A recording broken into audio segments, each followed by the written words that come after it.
राम राम दोस्तों, जय बाबा नीम करोली महाराज जी की। आशा है कि आपके ऊपर भी बाबा जी की बहुत ही कृपा होगी। दोस्तों, आज मैं आपको श्रीमद् वाल्मीकि रामायण बालकांड का 16वां सर्ग सुनाऊंगा। तो इस धर्म ग्रंथ के इस सर्ग को सुने और इसका पूरा धर्म लाभ उठाए।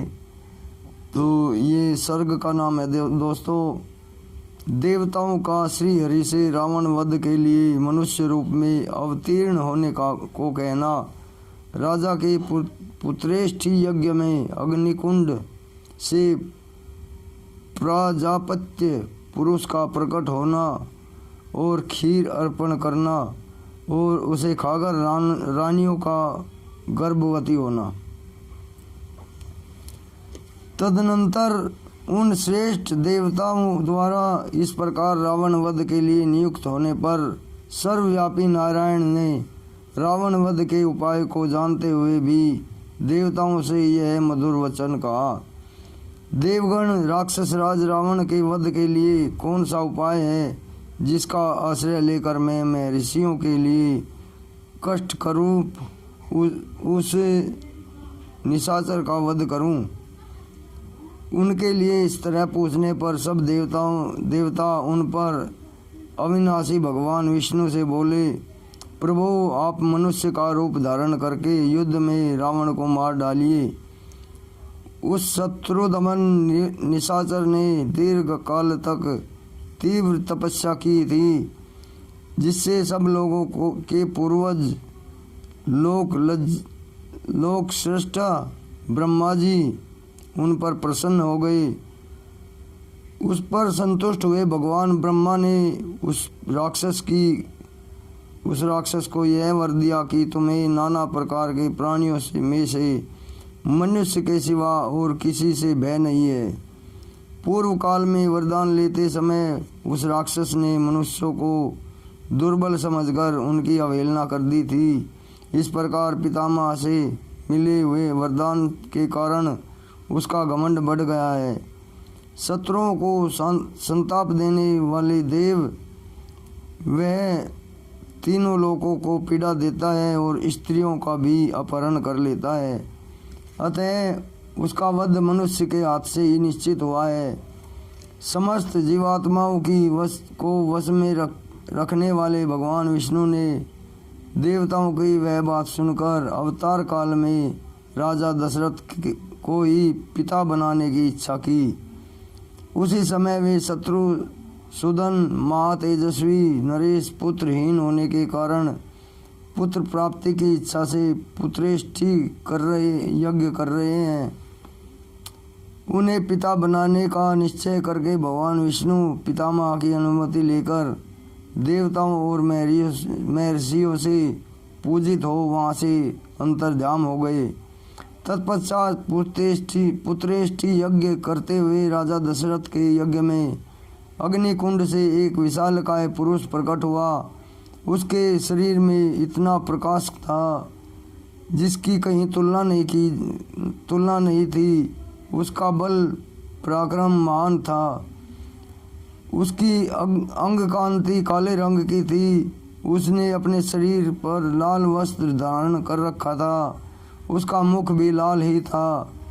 उसकी वाणी से दुंदुभि के समान गंभीर ध्वनि प्रकट होती थी। उसके रोम, दाढ़ी, पूंछ और बड़े बड़े केस चिकने और सिंह के समान थे। वह शुभ लक्षणों से संपन्न, दिव्य आभूषणों से विभूषित, शैल शिखर के समान ऊंचा तथा गर्वीले सिंह के समान चलने वाला था। उसकी आकृति सूर्य के समान तेजोमय थी। वह प्रज्वलित अग्नि की लपटों के समान देदीप्यमान हो रहा था। उसके हाथ में तपाए हुए जम्बूनद नामक सुवर्ण की बनी हुई परात थी, जो चांदी के ढक्कन से ढकी हुई थी। वह परात थाली बहुत बड़ी थी और दिव्य खीर से भरी हुई थी। उसे उस पुरुष ने स्वयं अपनी दोनों भुजाओं पर इस तरह उठा रखा था मानो कोई रसिक अपनी प्रियतमा पत्नी की को अंग में लिए हुए हो। वह अद्भुत प्रांत मायामयी सी जान पड़ती थी। उसने राजा दशरथ की ओर देखकर कहा, नरेश्वर, मुझे प्रजापति लोक का पुरुष जानो। मैं प्रजापति की आज्ञा से ही यहाँ आया हूँ। तब राजा दशरथ ने हाथ जोड़कर उससे कहा, भगवान, आपका स्वागत है, कहिए मैं आपकी क्या सेवा करूँ। फिर उस प्राजात्य पुरुष ने पुनः यह बात कही, राजन, तुम देवताओं की आराधना करते हो, इसलिए तुम्हें आज यह वस्तु प्राप्त हुई है। नरप श्रेष्ठ, वह देवताओं की बनाई हुई खीर है जो संतान की प्राप्ति करने वाली है। तुम इसे ग्रहण करो और यह धन और आरोग्य की भी वृद्धि करने वाली है। राजन, यह खीर अपनी योग्य पर पतियों को दो और उन्हें खाने को दो। तुम लोग इसे खाओ।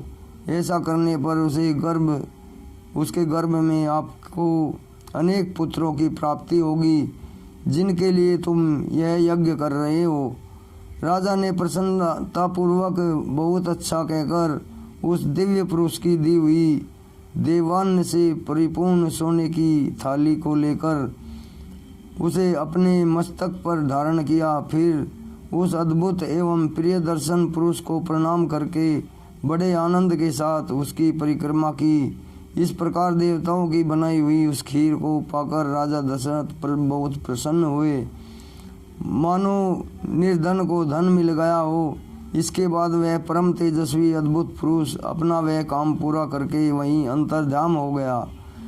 उस समय राजा के अंतःपुर की स्त्रियां हर्षोल्लास से बढ़ी हुई कांतिमय किरणों से प्रकाशित हो ठीक उसी तरह शोभा पाने लगी जैसे शांत शरत काल के नयनाभिराम चंद्रमा की रम्य रश्मियों से उद्भासित होने वाले आकाश सुशोभित होता है।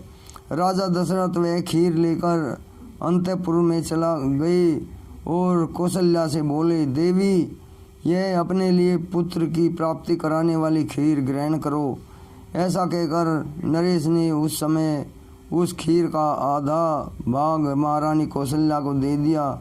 फिर बचे हुए आधे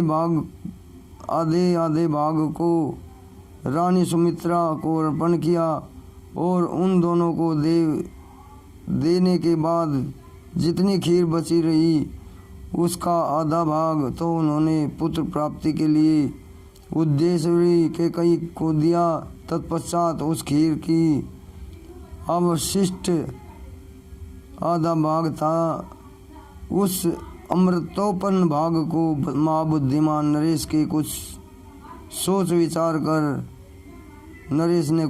विचार कर पुनः सुमित्रा को ही अर्पित कर दिया। इस प्रकार राजा ने अपनी सभी रानियों को अलग अलग खीर बांट दी। महाराज को उन सभी साध्वी रानियों ने उनके हाथ से वह खीर पाकर अपना सम्मान समझा। उनके चित्त में अत्यंत हर्षोल्लास छा गया। उस उत्तम खीर को खाकर महाराज की उन तीनों साध्वी महारानियों ने शीघ्र ही पृथक गर्भ धारण किया। उनके वे गर्भ अग्नि और सूर्य के समान तेजस्वी थे। तदनंतर अपनी उन रानियों को गर्भवती देखकर राजा दशरथ को बड़ी प्रसन्नता हुई। उन्होंने समझा, मेरा मनोरथ सफल हो गया है। जैसे स्वर्ग में इंद्र सिद्ध तथा ऋषियों से पूजित हो श्री हरि प्रसन्न होते हैं, उसी प्रकार भूतल में देवेंद्र सिद्ध तथा मैरियों से सम्मानित हो राजा दशरथ संतुष्ट हुए थे। इस प्रकार श्री वाल्मीकि निर्मित आर्ष रामायण आदि काव्य के बालकांड में 16वां सर्ग पूरा हुआ। तो दोस्तों, ये श्रीमद् वाल्मीकि रामायण का बालकांड का 16वां सर्ग सुना आपने।